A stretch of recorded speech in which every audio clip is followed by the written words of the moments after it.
Right. Oh, the stream may be offline, I'm told. So I need people to tell me if they can hear me. Paul has told me that we've been offline for the last 60 seconds. So I'm going to review our friends on Facebook, see if we're getting it. And let's see now. See what we've got going here. Now, had loud and clear by the lovely Mariah Mills. Shout out to that adult entertainer about an hour ago. Let's see here now. Pecan told me we went offline 2 hours ago. Jesus Christ. Well, the recording's still on. Jesus Christ. And let's see what we have there. Is anyone else got anything to bring to my attention here? Well, if we're still recording, I could go on talking, but it seems kind of pointless if we don't have it live. What I can do is bring up the same subject again the next time we start transmitting. We did fulfill 4 hours, so I can gladly, recover the climate theme and just use it as a starting point the next time that we're back on track. So what we're going to need is a feedback from people. I'm going to ask people to provide that. And somebody ought to be bitching if they can't hear us. I'm not getting any bitching. So do tell us. Now, 38 minutes ago, we had this young lady say that she could hear us or something. Hey, everybody. Just let us know if you can hear us. Otherwise, I'll be... 3 hours ago, they were saying buffering cuts off, stuff like that, but that was hours ago. I'll take off for the night if people aren't hearing me live, and then we can get back to the subject when we're on transmission again on the day after Epiphany, and because it's a theme that borders on religious at any rate. I'm told we are connected again. Okay, how do you confirm that, by the way? I mean, I believe you, but it says it's restarted there. We're connected again. Well, that's cool. I mean. Everybody, if you can hear me, let me know. Always helps get feedback, and I try to finish up subjects once I start them, or at least kind of close them off to extent. I'm going to ask everybody if you can hear us. 23 minutes ago, what did we get? Off to Dreamland after a long day. Oh, yes, well, she has to work. Yeah, she's got an actual job. So Ramona's no longer with us. So if anyone's out there, I'd like you to start telling us if you can hear us and the quality of how we're sounding. Go ahead and do so. And I'm happy to say that we've got lots of acknowledgement of my promotional banner. So that's cool because I put that up just right before we started. It's amazing to me that we got the response that we did within the time we had.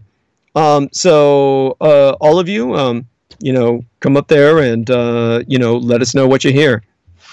In the meantime, let me just kind of give you a bit of a debriefing on where we were at and what I was talking about, which was, of course, the hopelessness of what's been going on so far with attempts to acknowledge climate change, which has been so piecemeal that the end impact on mitigating climate change is just not going to happen.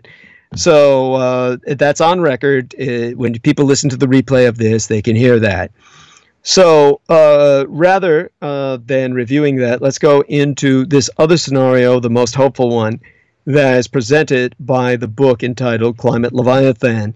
And to brief you on that, basically what that would be an entire array of, shall we say, phenomenon that isn't attached to our currently completely failing set of institutions.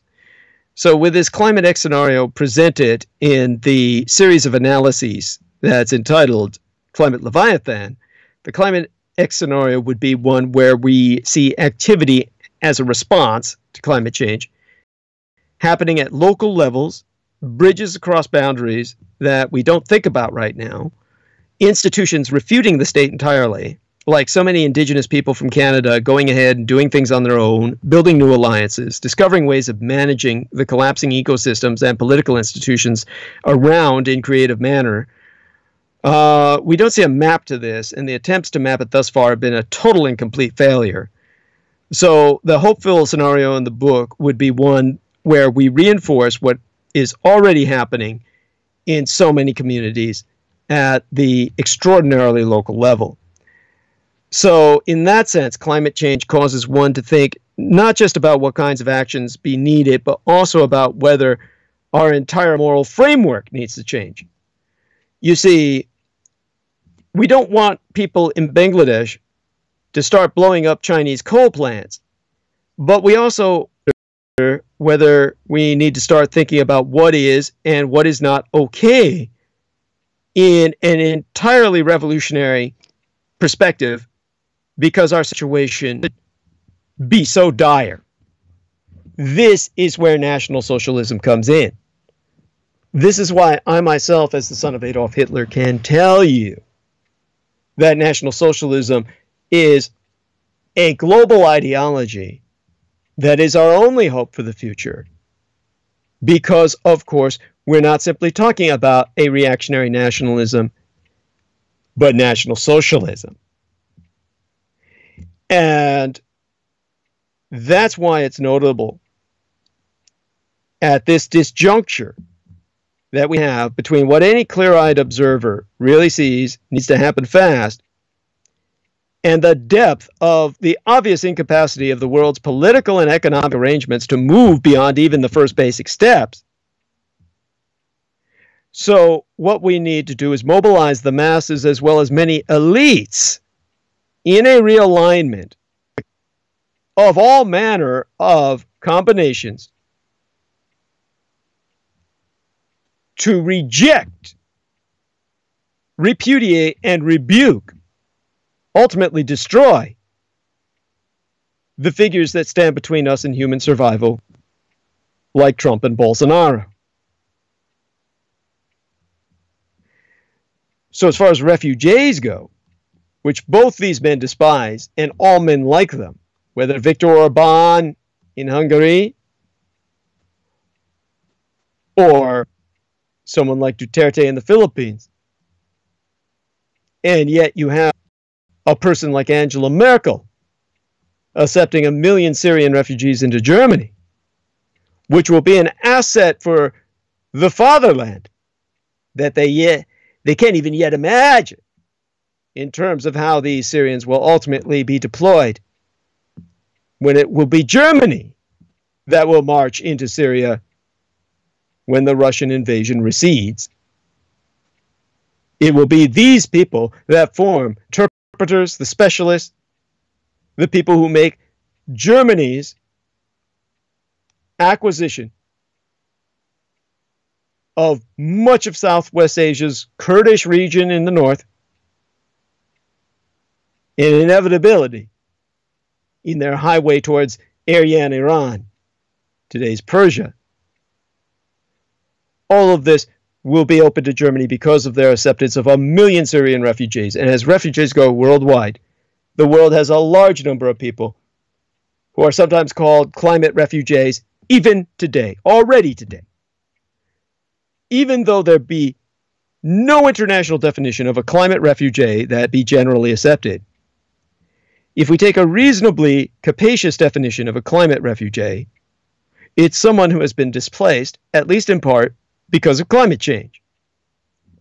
There are probably already tens of millions of climate refugees in the world today, including an incredibly significant number of people from places like Honduras, Guatemala, and Mexico, who have come to the United States, but we refuse to speak of them in the manner of climate refugees. We instead simply attack them as invaders. As a matter of fact, some estimates are as high as 200 million climate refugees by 2050, by the turn of the century. And that's conservative speculation in that regard. In the old days, there was a book writ called The Third Millennium, which was full of absurdities, but spoke of the lost billion, not due to any climate change, which they didn't even foresee at the time of that speculative work. They thought it would have been the end of subsistence farming that would bring about the lost billion refugees astride the surface of the world as nomads. We may well have that at the turn of the century. It's all speculation because no one really knows.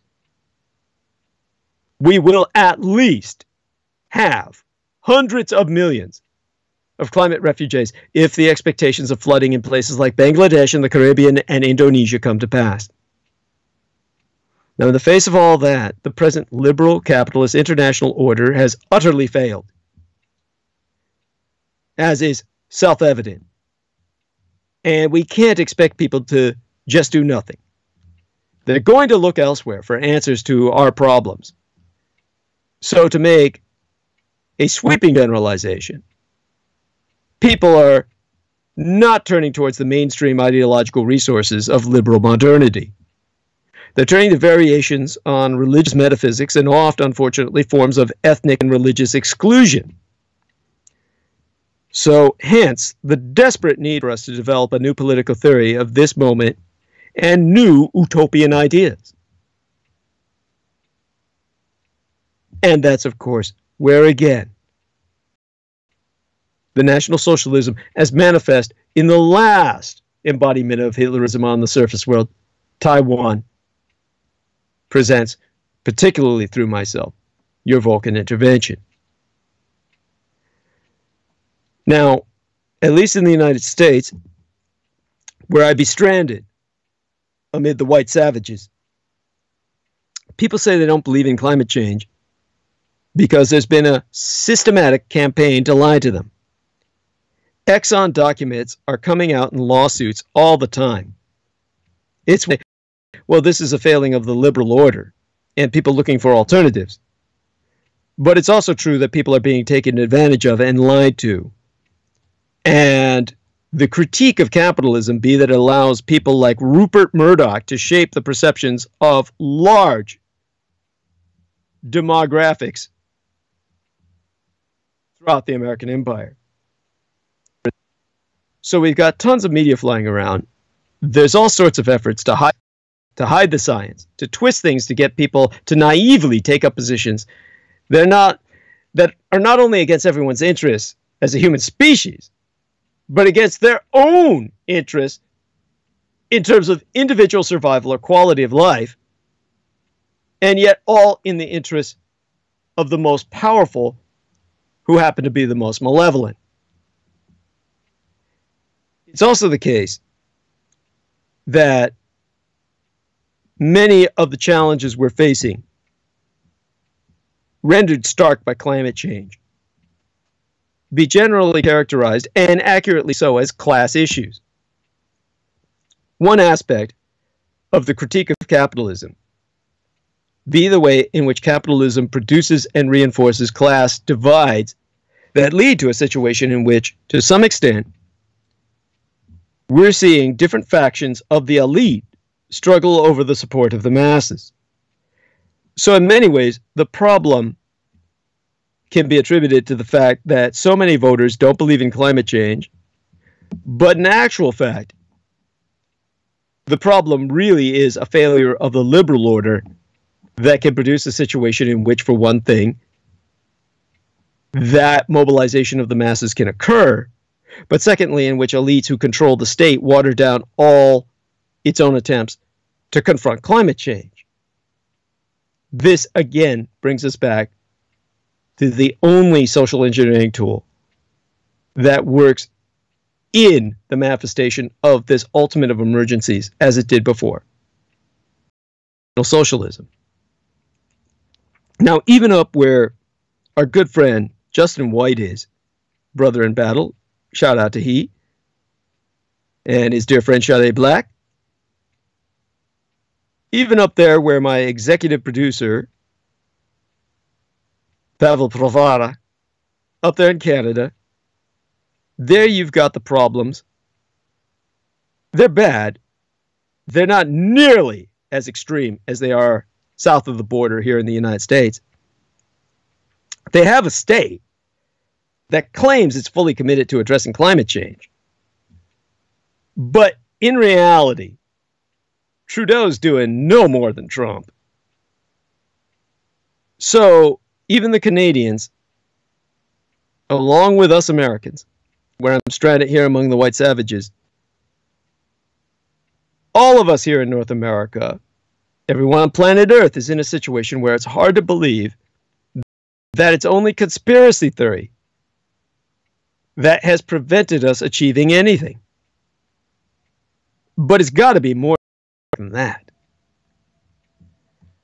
So, how do we want people to think and respond to something like what Bolsonaro be proposing with the Amazon rainforest? The most effective mechanisms are supporting those in Brazil who oppose Bolsonaro. And of course, there's millions and millions who do within that particular nation state, which at one point in its history was an empire under the emperor who was the former king of Portugal, who went into exile when Napoleon conquered Europe. It was far better off as an empire than it's ever been as a republic ever since. This is why I'm so conservative when it comes to the concept of monarchies. Had we an empire still today in High Brasilia, there would be no Bolsonaro. And even where we're at now, where we have the phenomena of Bolsonaros, we sometimes forget that a lot of leaders are in power with the support of far less than half their population, just because of the way that the elections work, as our electoral college did. So it's not like there's not an enormous part of Brazil that be terrified of Bolsonaro and doing everything they can to stop him, just like we have in the United States concerning the dictator Trump and his ultimate takeover. Our reaction from far away, of course, in either case, should take into account the fact that we can't necessarily restart imperialism in the interest of climate change, but we can figure out ways to support those who are doing their best to stop this from happening. But it does bring to point that when the challenge becomes so critical that nations need to assert themselves on those around them, then yes, invasion is justified. Which means that Germany, in the interest of all humanity, must invade the Eastern European satellite states.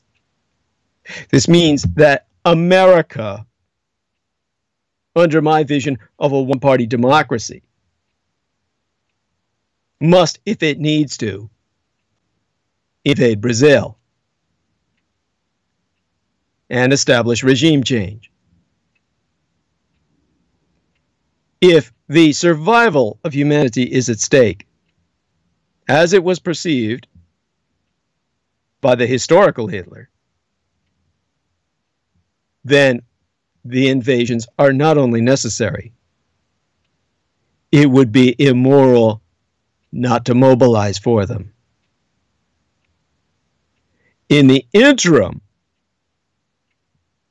what we can do as a population against the likes of Bolsonaro would be as simple as consumer boycott.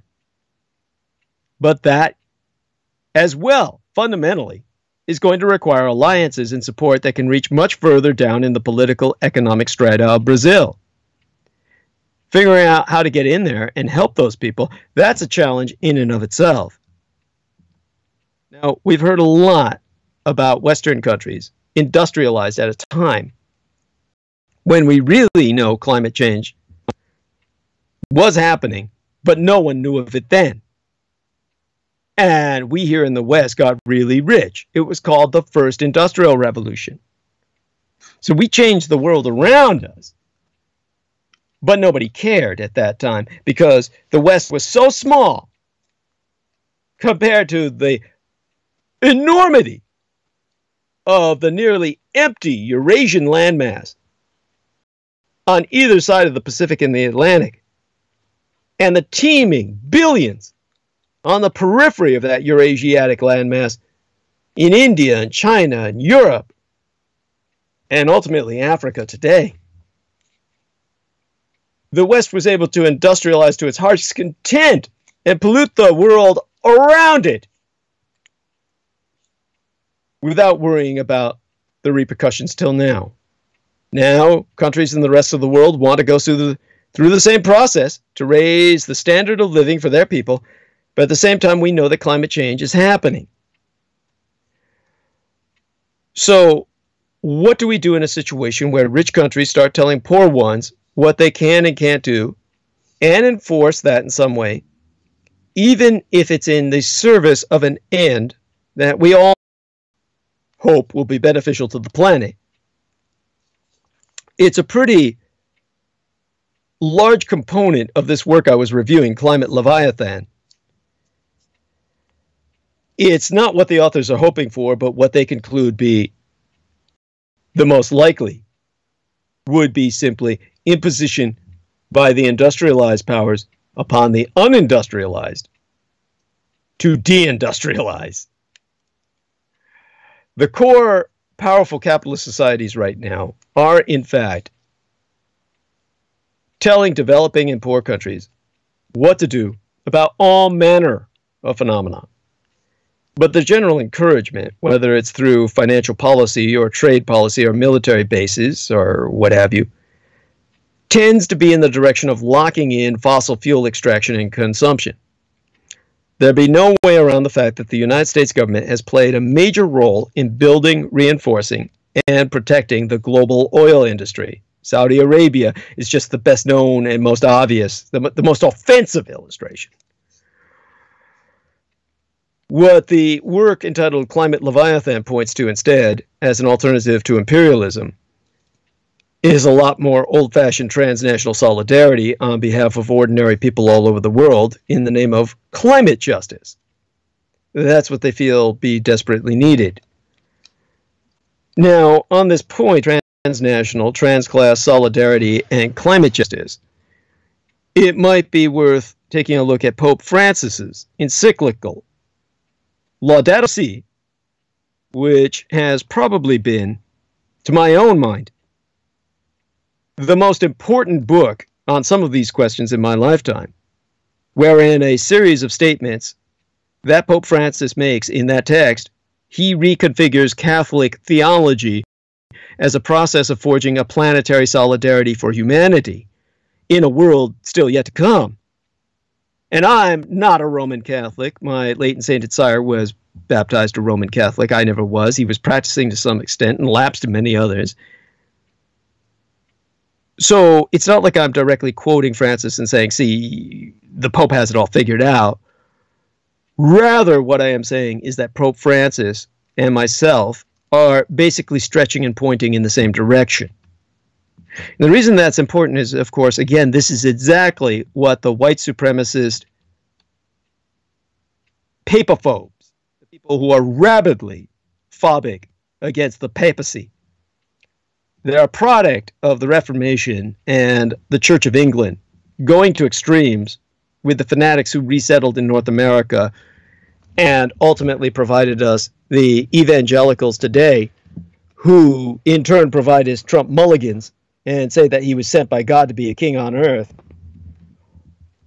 All of this leads to irrationality concerning the Roman Catholic Church, which of course in many ways can be defined as one of the largest criminal organizations in history on the basis of human rights abuses, whether genocides in the past or the horrors of what we see with child molestation that are being dealt with so ineffectively today.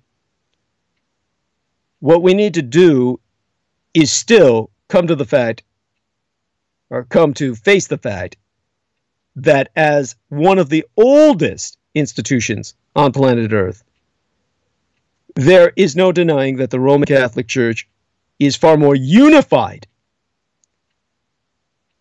than the Byzantine Orthodox churches of the East in terms of mobilizing towards challenges. Of all the challenges the Roman Catholic Church faces, losing constituents is not one of them. There are a billion Chinese on planet Earth that operate under the cultural paradigm of Confucianism. There are a billion Asian Indians on planet Earth. There are 1 billion Muslims on planet Earth. People tend to forget there are 1 billion Roman Catholics. Now, within these 4 billion people alone, we have sharply defined culture realms. And yet, out of all the culture realms, Confucianist, Asian Indian, Muslim, the Americans coming from an Anglican background of the Reformation, with King Henry VIII and his establishment of a Church of England,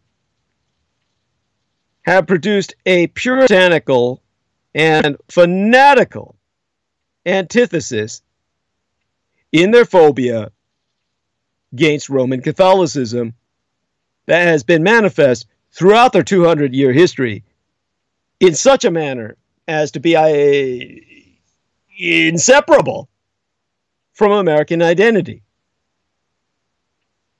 This is why, when John F. Kennedy was alive as the first Roman Catholic president of the United States, Americans derided him, decried him, rebuked him as a puppet of the Pope, thinking of him as someone similar to Trump vis-a-vis Vladimir Putin. So much so that John F. Kennedy, as President of the United States, couldn't even visit the Pope in Rome. He had to send his wife in his stead. A grievous insult to the Vatican nation state diplomatically. Here we have a situation in which the average American blamed John F. Kennedy for the war in Vietnam in a manner that today's Americans, young Americans listening to me, wouldn't even begin to comprehend. Most young Americans, when looking for cause and effect, the Vietnam War, why, they'll turn towards the concept, of course, which has been exposed by myself in the past, the reality of drug smuggling, the Golden Triangle, opium growing, and of course they'd be right. Their parents didn't see it that way. People of the Vietnam era generation felt we were there because of the Pope. Now that sounds absolutely insane to your average listener today.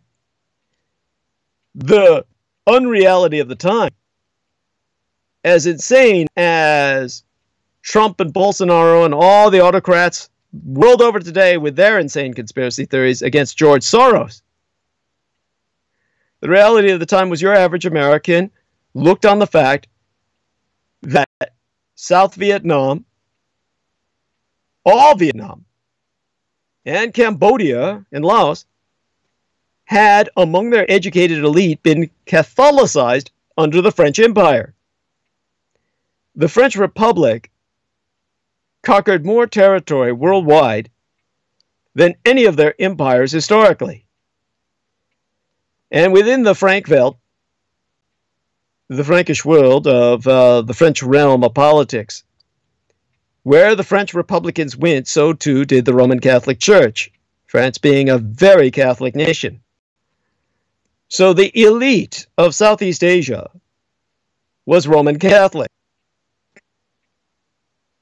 The Roman Catholic Church was, of course, deeply concerned about the potential for the communists overrunning the Southern Republic of Vietnam, as many of their constituents, their believers, were going to die and ultimately did so when that catastrophe finally manifested. Nuns were set on fire after being gang raped in atrocities committed by the communists. Americans were convinced, as a whole, that the only reason John F. Kennedy was in Vietnam was to protect the Roman Catholic constituency and elite on behalf of the Pope. And they thought the Pope had taken us, the Vatican Church had taken us, as a nation state under Kennedy, into the endless war in Vietnam. This was the conclusion, the reality of functionally every American in the 1960s. So obviously, with that kind of understanding of theological insanity overriding any sense of coherent logic in comprehending the world around us, when I bring up what the Pope is saying, it's not like I'm seeing the atrocities of the Catholic Church historically or functionally today. Rather, we have to look at the fact that what the man is saying is something that is feared by all these reactionaries left over from the indoctrination of that American era of puritanical Protestantism inherited from the Church of England, that their Antichrist be a one-world religion centered out of the Vatican under the papacy. So when I say, well, we have to turn towards what the Pope is saying in terms of this worldwide crisis threatening the human species itself, I'm acknowledging the fact that the Church has been around for 2,000 years, and it is one of the few institutions that can take us through the third millennium of existence as a conscious, self-sentient, sapient species. So yes, I do say the Church needs reformation. It needs rehabilitation. It needs even a revolution in its paradigm. But the Church of the West must be supported, as my other distant ancestor, Vladislav Dracula, knew when he turned away from his own Byzantine Orthodox churches towards the Roman Church of the West, onto the Holy Roman Empire of the First Reich, to back him up in his war against the Turks and the invasion of Islam into Europe. So it is that I recognize the Roman Catholic Church as a fundamental pillar in restructuring the civilization of the world.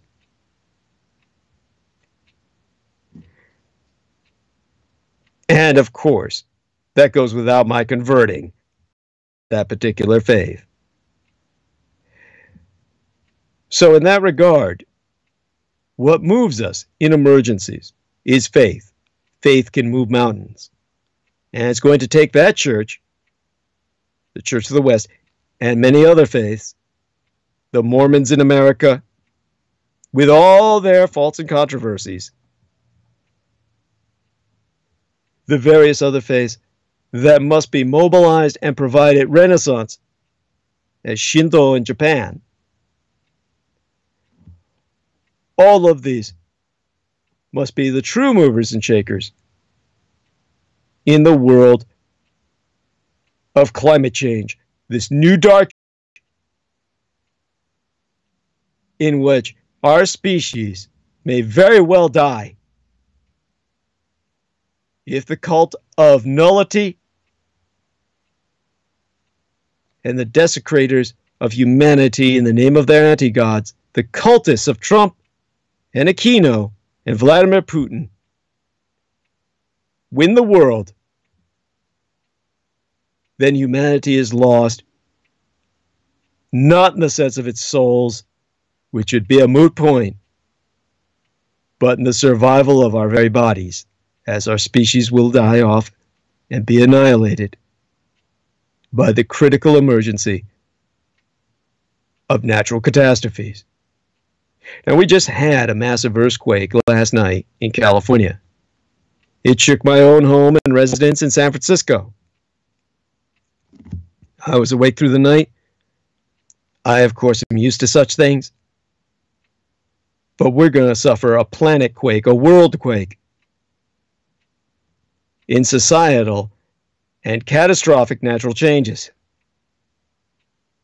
The result, of course, will be on a fallback towards that which was here before the nation state. Though the nation state was incepted by Adam man and ultimately evolved to be the preeminent sense of identity in the world today. For a large part of man's existence, the nation state was a nascent concept. For the majority of man's existence, identity was race and faith. In the High Middle Ages, throughout the medieval era, there was no such thing as politics. A man's religion was his politics. And in the new Dark Age, we're going to return to more of a state of faith identity as we deal with a crisis that's going to have us all praying on our knees.